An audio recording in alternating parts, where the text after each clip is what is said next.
এক গায়ের কোণে থাকত সাদা রঙের ছোট্ট বিড়াল, নাম রাজু। রাজু ছিল একটু আলাদা, সে সারাদিন বসে কাটাত না, বরং কঠোর পরিশ্রম করত। রাজুর স্বপ্ন ছিল সে একদিন পুরো গ্রামে সবচেয়ে বিখ্যাত বিড়াল হবে। তাই সে ভোরবেলা উঠে নদীঘাটে যেত মাছ ধরতে, আবার দুপুরে ক্ষেতের ইঁদুর তাড়াত। সন্ধ্যায় গ্রামের লাইব্রেরিতে গিয়ে বই পাহারা দিত, যেন কোনো ইঁদুর বই কেটে না ফেলে।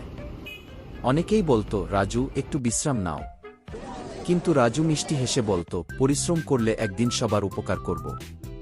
এভাবে একদিন গ্রামের বাজারে বড় সমস্যা হলো, ইঁদুরের দল সব খাবার নষ্ট করছিল। কারোই কিছু করার সাহস ছিল না। তখন রাজুই এগিয়ে এল। সে পরিকল্পনা করল, চতুরভাবে ইঁদুরদের ধরা হবে।